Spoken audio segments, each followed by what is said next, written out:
Happy Halloween. Happy Halloween. It's crazy coming to the end of spooky season. I know. So if you've been with us this whole time, we have been doing different themes. This week's theme is horror icons. So I am dressed as Carrie from Stephen King's book. Cheli is dressed as Freddy. Which Freddy?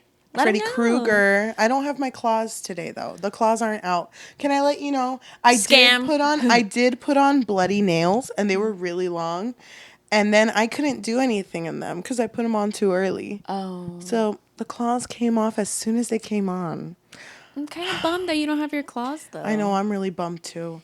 It's okay. I have his spirit. I also have a little bit of a yeehaw spirit because next month is going to be very yeehaw. Oh, don't tell them. I just want to say that. Don't say that. What do you mean? That's like so obvious. Also, we have also been teasing it online, so it's fine.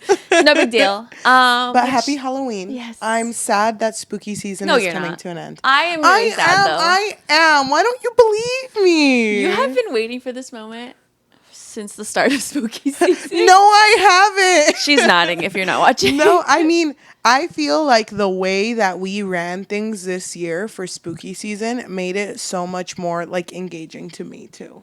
I don't know. I think it was just the format that we're filming things now, which is ahead of time. Yeah, we're doing ahead of time and, bulk filming. So I think it's really been helping the both of us. Yes. And I don't know. I just feel really happy. I feel sad, though, that it's ending, but happy that we went on this journey together. Happy that it happened. Yes. Go ahead, Cheli. Tell us what your best look was in your opinion, because I'm probably going to disagree.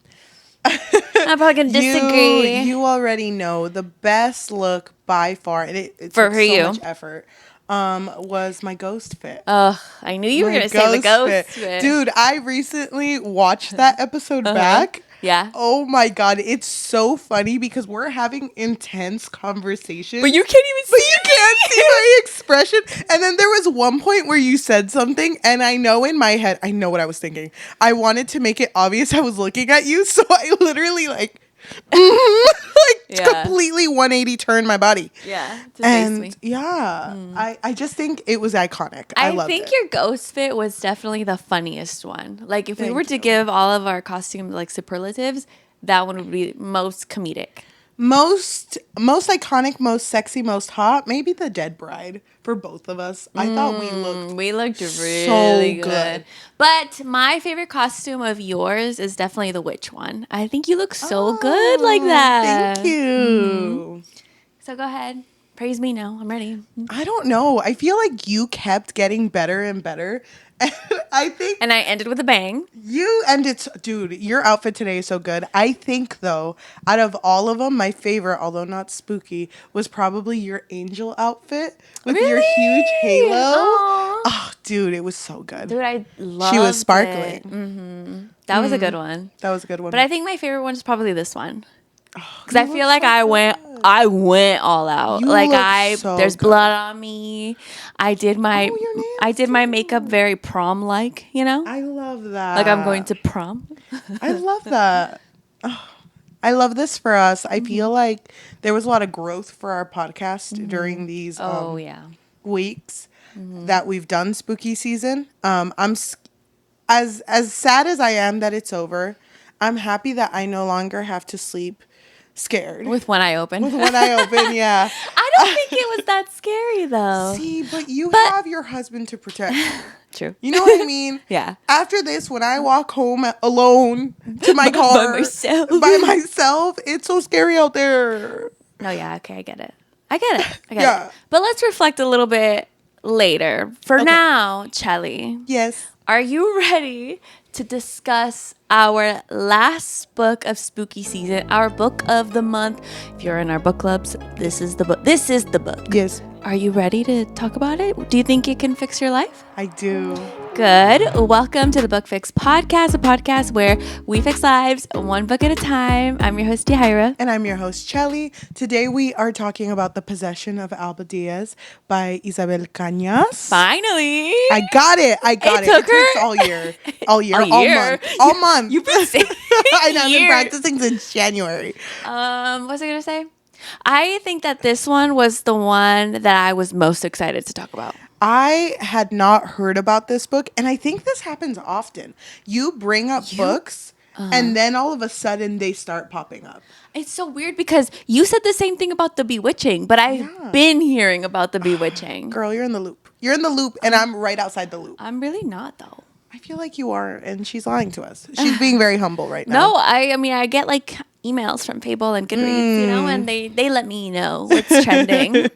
I love that. The Possession of Alba Diaz, our mutual friend Melissa actually had told us that she was really excited about it. So it made me really excited about it. Did she ever finish reading it? No, she didn't. She'll watch the episode though. Love that for Melly. I'm excited. All right, Cheli, are you ready? Yes, I am actually. Yeah? I'm ready. So what we like to do is, because we're going to spoil everything about this book, we like to take 1 minute to do a spoiler-free summary. Yes. And I hate doing these, but I think I'm ready. No, I'm going to do it. Okay, right. Okay. I was in the car. I looked at myself in the reflection. I'm like, you can do it today. You can do it. Okay, never mind. It's out. Well, because I feel like don't you do most of them? Probably. I think I do, actually. Sometimes you tell me that I don't do them, and then I feel gaslit, and I'm like, she's right. I haven't done a single thing. Yeah. So I am going to put a timer for a minute. Please let us know, spoiler-free, what this story is about. And the purpose of this is so our listeners can see if they actually want to go read it and then come back, because we are going to spoil this whole book, okay? Okay. So, The Possession of Alba Diaz follows our main character, Alba. And Alba is just a girlie who's trying to survive at a time when they just want her to get married. So she decides to blackmail her bestie, Carlos, because, you know, he's a safe, nice man. And so as her fiance, he's like, hey, let's get away from this plague and go to my estate. So she goes with her family, but at the estate, there's a haunted mine. And so things happen in this mine. And there's this second main character. His name is Elias. And he is someone who is into like occult stuff. And he hears Alba screaming in the mine and helps her out. And after this instance, she starts to sleepwalk. And there's a big question. Is she possessed or is it something else? 46 seconds. Oh my gosh. Time to spare. Okay. I want to start off by saying that at the beginning of this story, there's like a little, I wouldn't call it a prologue. It's just like a little beginning. It's like the narrator. You know those books or those movies who it's like, you don't know this actual story. Let me tell it to you how it actually went down. So, another movie that was like that was Pan's Labyrinth, which I love. Oh my gosh, I remember watching it also, yeah. Do you? Because I think we got drunk that night. I remember watching it with you, and I remember getting really scared, and then I leaned on your shoulder, and I'm like, damn, a nap would sound so good right now. And then the movie was over. So. Yeah, right? Like, we did watch the beginning together, but something happened that we didn't finish it.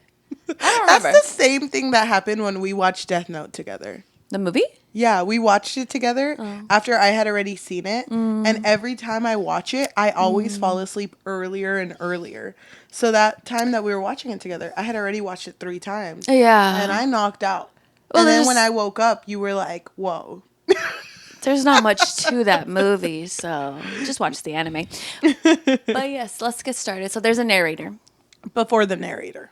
There is this part at the beginning of the story. I'm not sure if it's the narrator who says this, but they talk about how back then, as men of the house, if you're going to give a daughter up for marriage and she's an ugly daughter, you basically have to like provide extra stuff to make that daughter like wanted.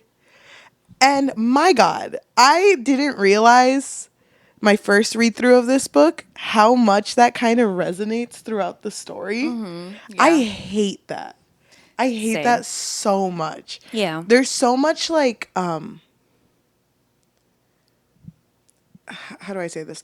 There's so many men in this story that really are the example of what men act like when following like gender norm.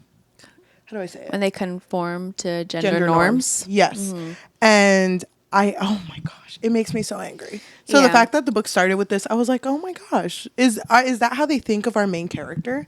Which it is. Well, yeah. She's described to be darker skin. She has dark hair, dark eyes. So of course, during this time, it's not that she's ugly. They just don't really see her as the ideal type.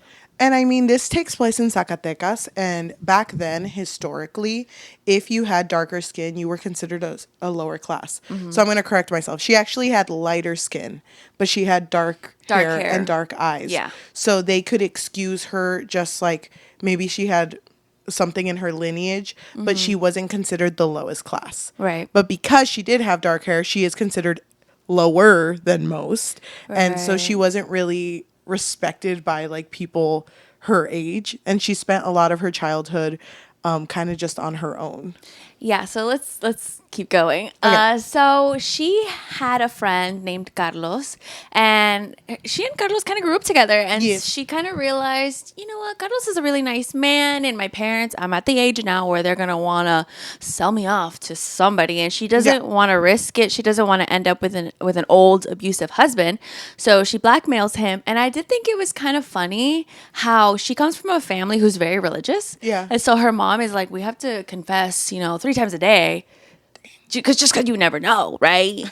Impure thoughts. And so she is doing a confession with the father, and she's just like, yeah, I did blackmail my friend. And he's just like aghast. He's like, you blackmailed your friend? That's a sin. And also, he's my fiance. Doesn't she say that? I blackmailed my fiance? Well, yeah, but I was going to say, he is so like taken aback, and she's just like, I thought it was so funny because she's like, wait, why are you judging me though? Like, what's wrong with that? Mind your business. Like, damn. You came to confess here. And it's like, yeah, but you don't have to be so I know. rude about it. You're lucky I'm even telling you. Gaslights him. And then, gaslights the padre. But then at the end of their session, doesn't she also think like, you know what? I'm going to keep some things to myself. No, she thinks, I'm going to keep some things to myself now. I'm not going to tell him anything.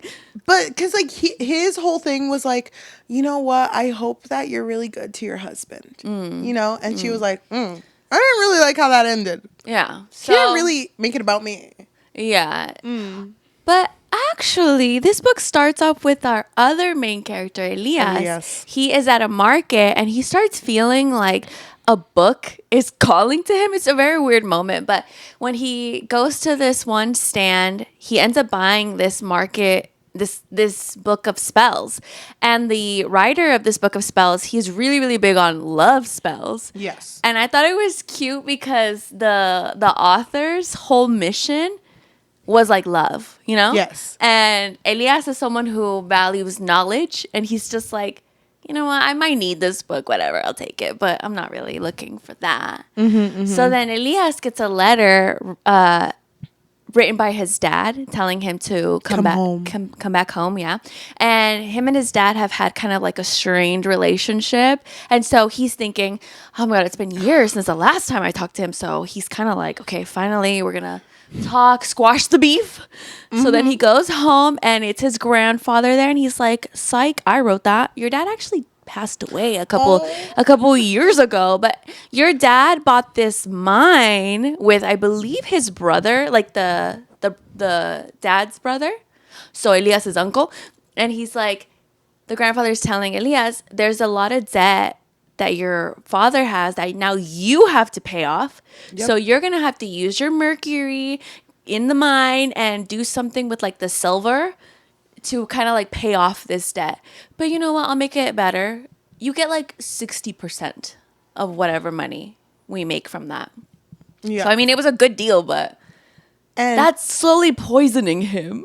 Yeah, I didn't really consider that because it does explain throughout the story when he does certain things that his hands shake. They're trembling, yeah. Like, no, king. Be stronger. I can fix him. Fight the trembles. I know. But yeah. They're gone. That's all it takes. So then he goes back home. Yes, he goes back home. Really, the only thing that's pushing him to do this, like, he doesn't really care about the family. No, he doesn't. He has no interest in, like, owning the mine or anything there. He just wants to make enough money and disappear. And just kind of pursue knowledge because that's his whole thing. Yeah, that's his personality. So then Alba is, since there's a plague happening, she ends up leaving to Carlos's hometown.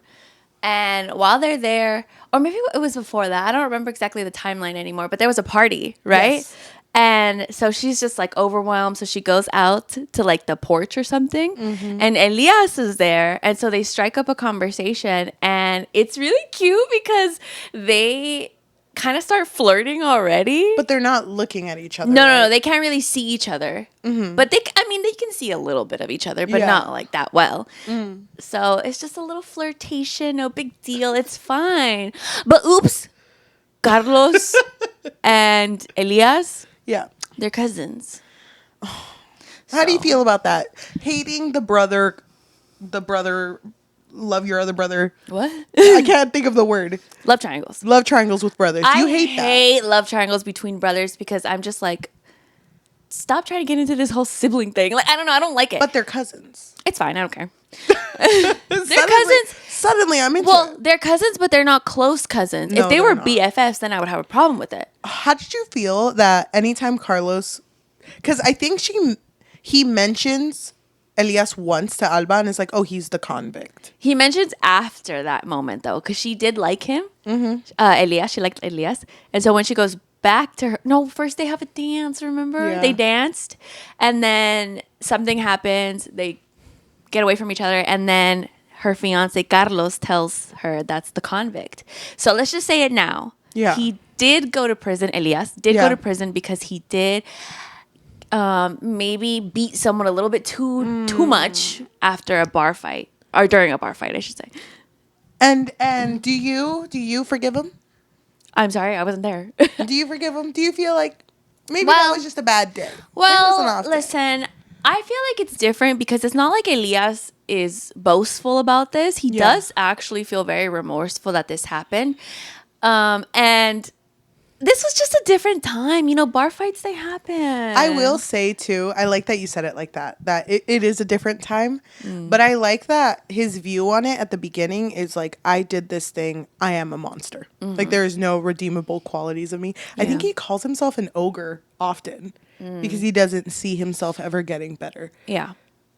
But in both perspectives, very early on, you can tell they're both into each other. And I'm so into that. I thought it was so cute that the moment that Elias saw her, he was like, that is the most beautiful woman I have ever seen. And wasn't it after Alba had overheard these people gossiping about her and they had called her ugly? And he was just like, no, she's stunning. So I thought that was really cute. I thought it was cute that he started to notice his crush because there was one point where Alba does say his name and it makes like his heart stutter, and then in his mind he's just like, oh, what's that? No, stop. Calm down. It's not a big deal. But let's talk about Elias's family a little bit. So when he's home, he meets his half sister. He didn't know he had a half sister. Her name is Maria, and Maria is younger, and she's just like, you're not going to stay here, by the way. Like, you don't even know how to run this place. This place is mine. I grew up here. And he's just like, I don't want to stay here. And I don't care about the mine. It's fine. You can have it. I don't care. Dang. It's so sad to me because she's so young. I think she's 10 years younger than him. Yeah. And there's a point where he fights with her and talks about how little he cares about this place. And she cries about it. And there's just like a point where he's like, sometimes I forget she's my sister. Yeah. And I'm like, damn, she is. And he was literally just thrown into this and expected to like take care of everything. Yeah. I mean, he doesn't really know what to do at this point. But okay, I wanted you to explain something to me that I was a little confused with. Okay. So at the beginning, you were talking about how Alba was confessing to the padre and was like, hey, blackmailed my fiance. Oopsies. So the blackmail, the whole thing is that her family can take money from Carlos's family, right? Because Carlos's family owes her family a lot of money. Yes. So her parents are not her biological parents. She was adopted because her parents were not able to conceive. And she does later on find out that she was an abandoned baby. And I think she was the baby in the mine. Yes. And then Elias's dad was the one who like gave her to the parents, and so like there was she knew of this early on. She didn't know for sure if she was the baby, and that's why she was very big on going to Carlos's place, to his estate, like because she wanted to figure out. She wanted to investigate, but when she gets there, people don't really talk to her. Yes. Like they're very much like to themselves. Mm-hmm. So when she gets there, Carlos gives her a tour of the place, and someone tries to take him into the mine because they want to show him something.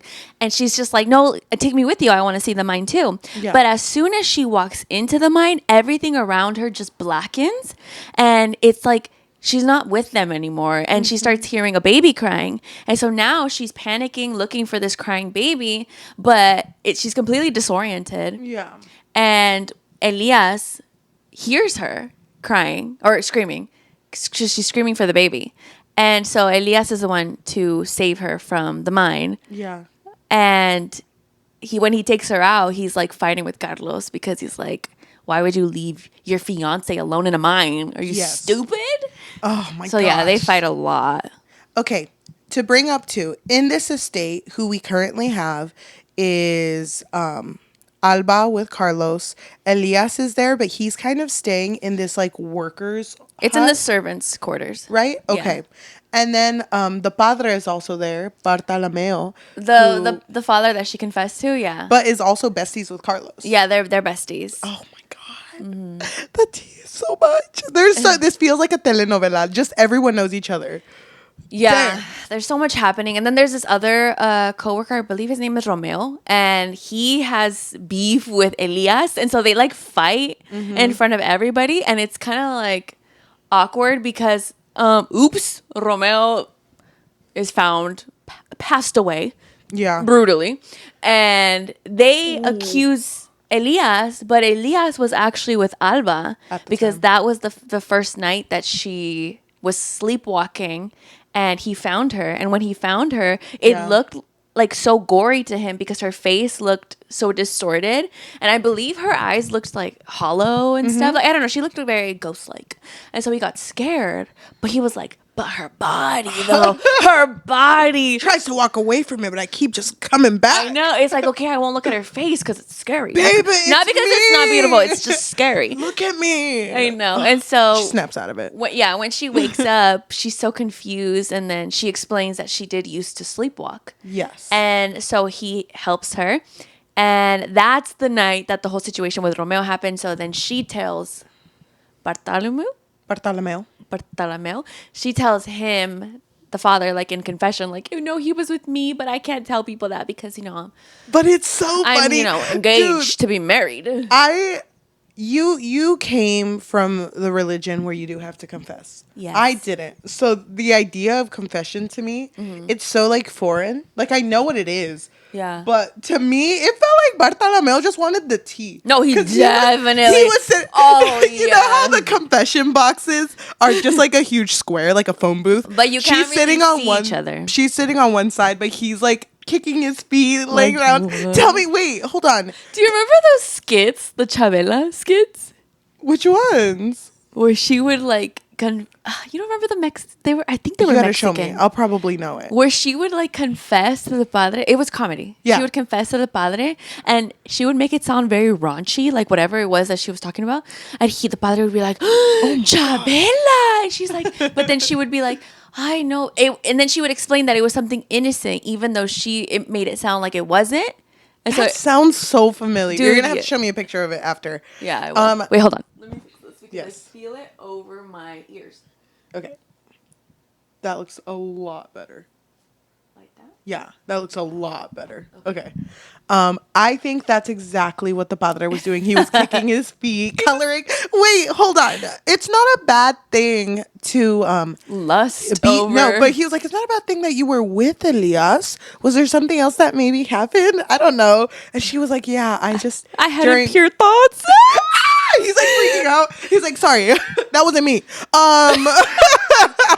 That's hilarious. But yeah, it did give me that same vibe too. Can I say though, just to backtrack just a little bit, Romeo, the one who passed away, or I should say the one who was killed. Yeah. The night before, I don't remember why, but Elias had to make a good impression. And so when he sat with them all at dinner, Romeo was kind of leading the conversation. And Elias was like, I'm usually not around people. Like, I don't want to have a conversation with this man. He doesn't seem like someone I want to know. And at this point, him and Alba had gotten in a fight. And he was just like, I don't want to be here. But when he started talking about like his travels and the places that he's been, Alba wanted to know about his travels. And she got cut off just because Romeo wanted to mention like, oh, you wouldn't be considered a foreigner though, because like you're a Moor, which was like back then like of Muslim descent, but it was used in a very derogatory way because he's dark skinned. And he took offense to that because it was mostly targeting his mom. And I freaking loved it. Him throwing the wine at Romeo and just leaving. Yeah, that was the fight that I mentioned. I just wanted to skip I'm over sorry. that. I just thought that was so... I love him. You like me that? as Alba? I'm just like, wait.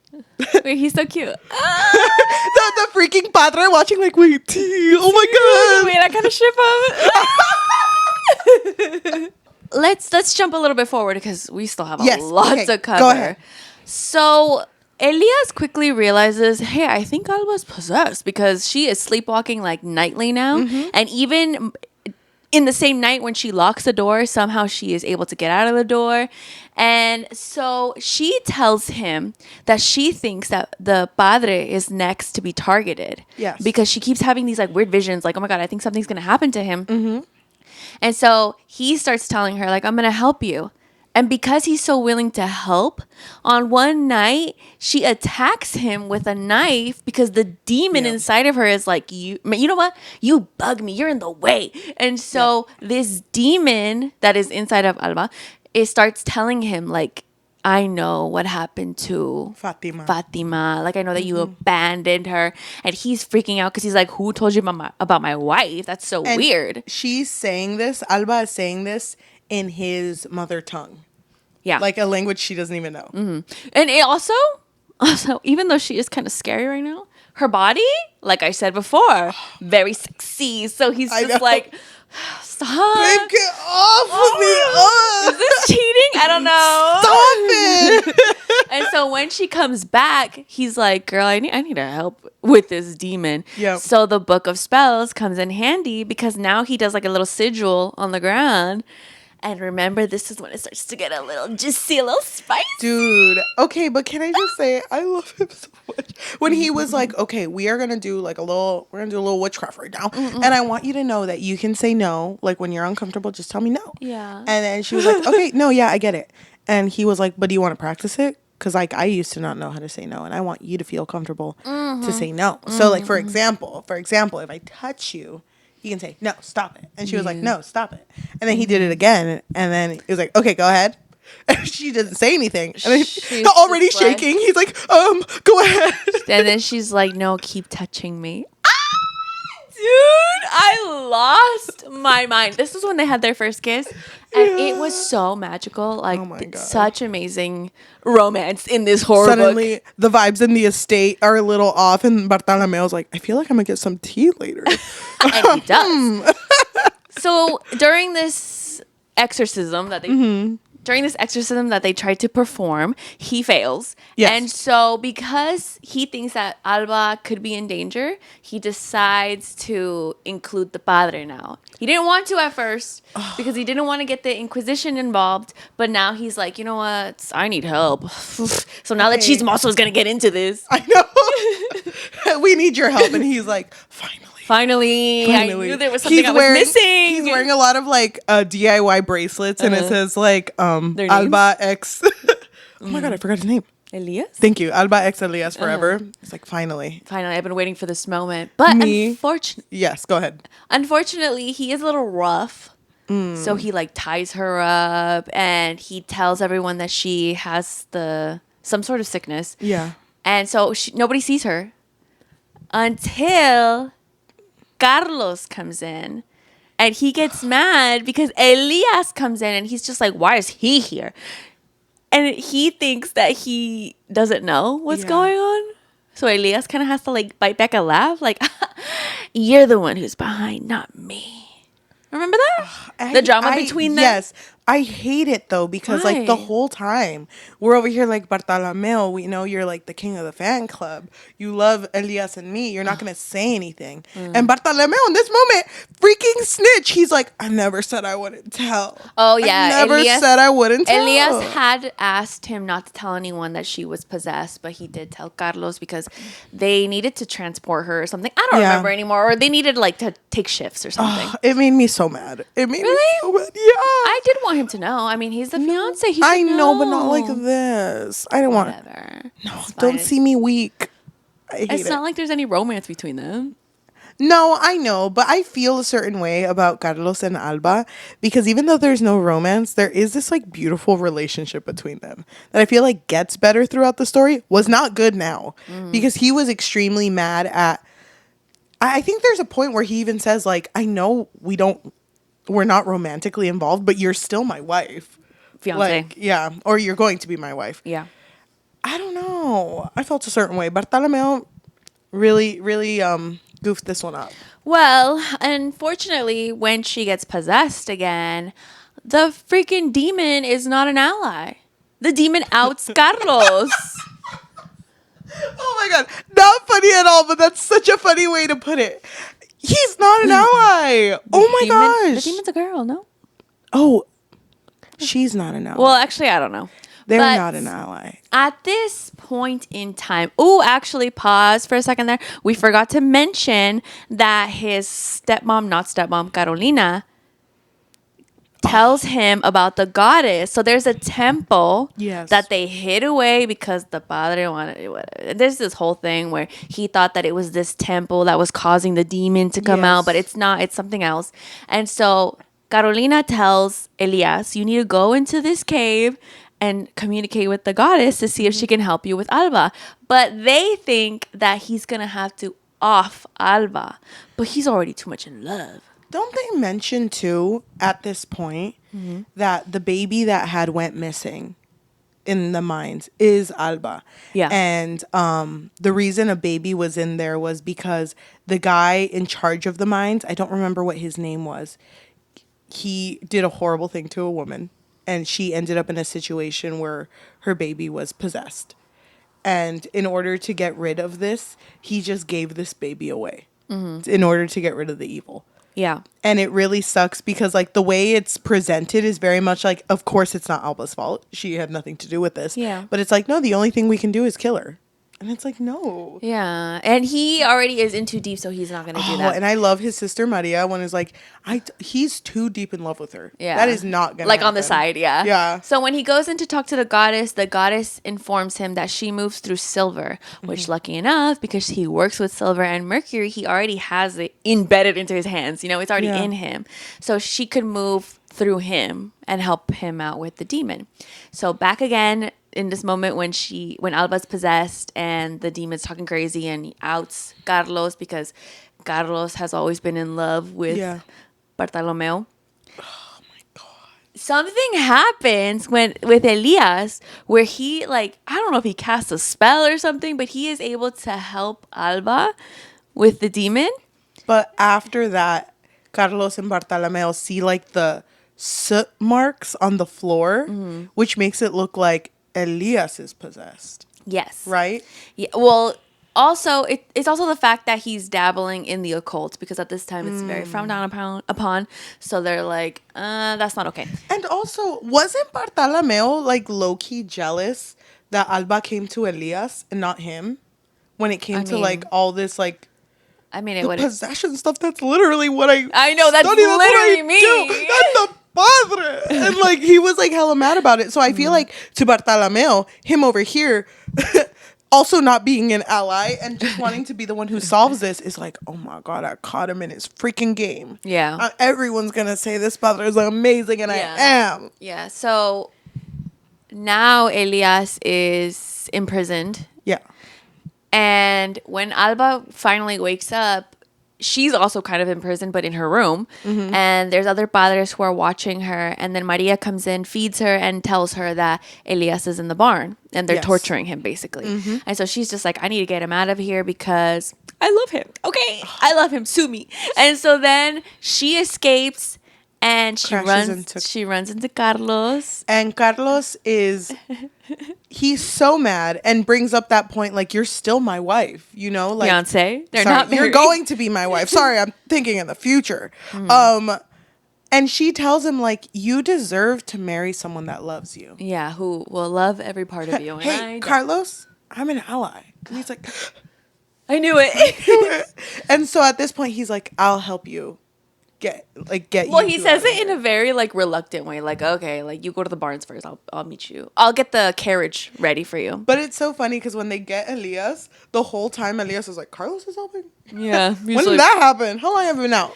It's very unexpected. It's very unexpected, but it's nice. So then she gets him out and they run to the carriage, and now they're like, okay, we need to escape and we're gonna go to Acapulco. Yeah. And crazy moment happens after this when they try to escape. Then the padre shows up, and the demon really wants to kill the padre. Of course, you know, this is like his realm. And so there's like a tussle between the padre and Elias, and then he stabs Elias. Bartolomeo does? Mm-hmm. And then months pass. Yeah, right? So Alba believes that Elias is dead, but he was actually taken by Maria and Carolina, and they were healing him. They were like patching him up again. And at this time, she goes back to Zacatecas. But she's going through a lot of exorcisms. Yes. And so they believe that the demon is out of her. But I love this scene so much. It's been months already. Yeah. And she's getting ready for her wedding. And, you know, she's sitting in the vanity. She's looking at herself in the mirror. And I love that moment when it said that she smiled and the demon smiled back. Oh my God. I love that so much because you can see it. You could see it. And also there was that little hope that maybe the demon wasn't there anymore. Mm-hmm. But she's still in there. Dang. And so on the wedding day, demon goes feral. Sees Bartolomeo and is like, that man's not going to make it. That is mine. Bartolomeo, in the kindest way possible, is no more. Ugh. He is no more. Dude, it was crazy. But yeah. But at this point, Elias comes in, just like in Shrek 1, freaking opens the door, runs in. Not at all like Shrek 1, because he says, I object, and that's not what Elias does. Can we not talk about Shrek during a horror book? Like, please. It felt powerful. I felt like I should bring it up because I want people to know how powerful this moment was to me too. Also, in Shrek, there was a dragon. There was no dragon in Oh my God. Why are you all of a sudden the biggest Shrek fan known to man? That's crazy. Love Shrek. I know you do, but you know how much I love Shrek. I don't think you do. I don't think you know Shrek the way that I know Shrek. You don't know how heartbreaking this is right now? Everyone doesn't know. I love Shrek.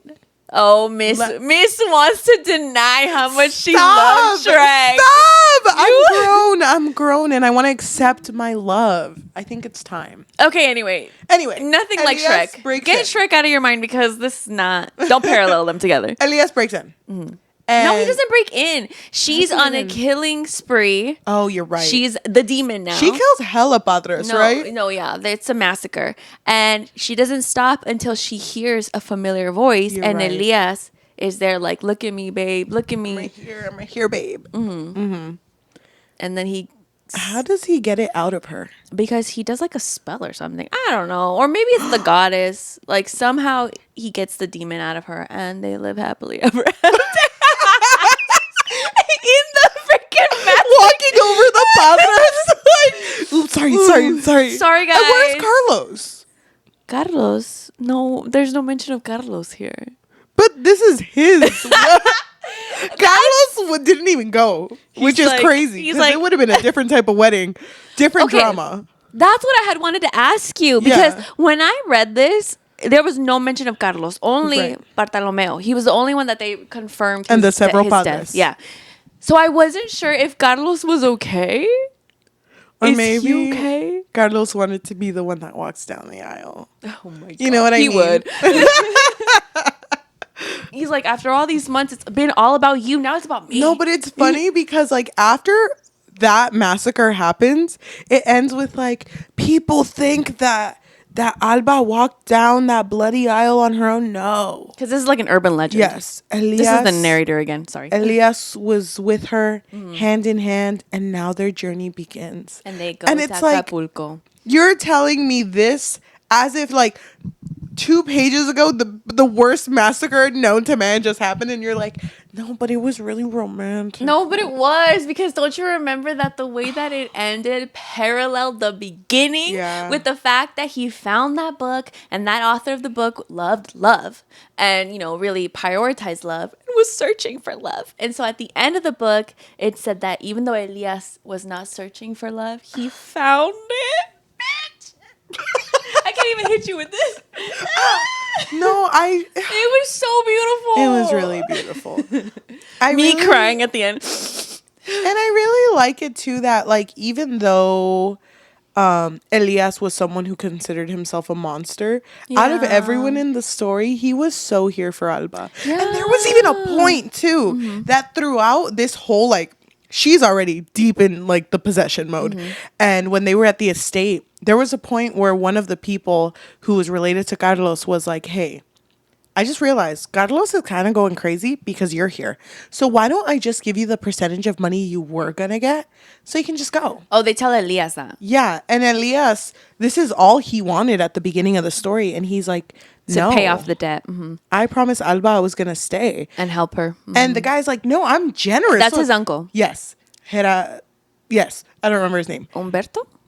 No, it started with an H, but I don't remember what it was. Yeah, Humberto starts with an H. No, it was something else, but I don't think it was that. But his uncle's telling him like, here is the money. I'm being so generous. And he has a moment. Oh my God, if this were a movie, it'd be so magical. Where he like tosses the money back and he's like, no. And he walks away because he's like, I told Alba I'm going to stay and I'm going to stay. And that was so sweet. But he does tell his uncle that it wouldn't be worth it if he didn't earn it, you know?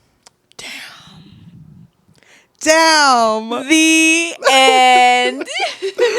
Oh my God, love is so real. Love is so real. And I love that we read a love story at the end of October. But it was so well written. Like I love how horror can complement other genres. Yes. So well. Yes. Because we've read horror and comedy. That was our last book of the month for September.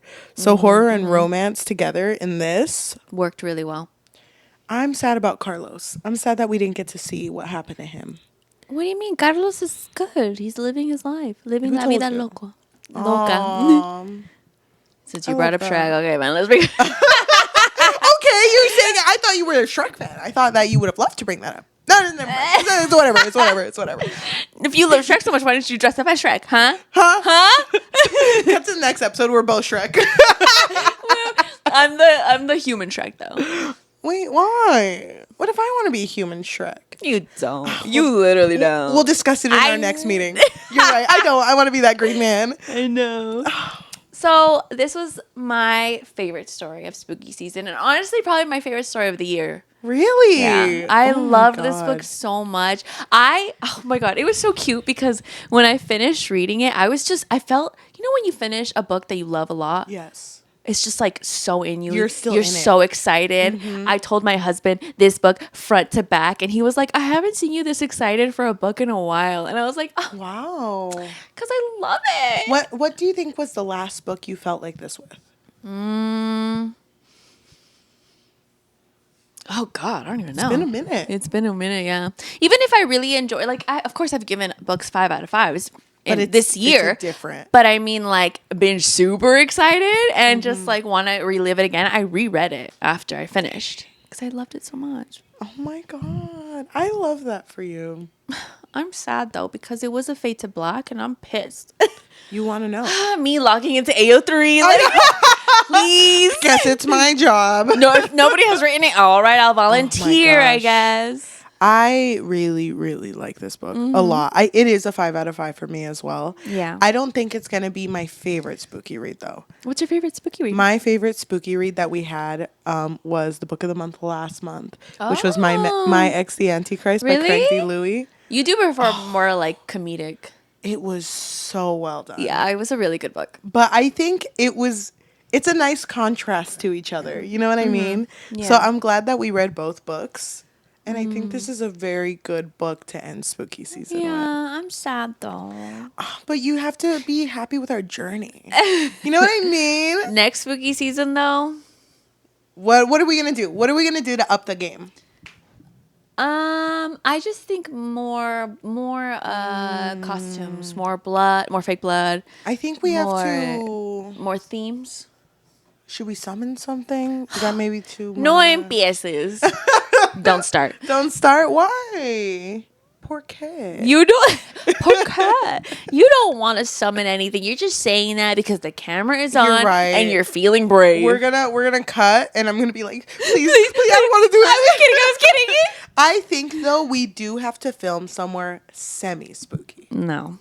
Why not? I just don't think next year is the right time. Why?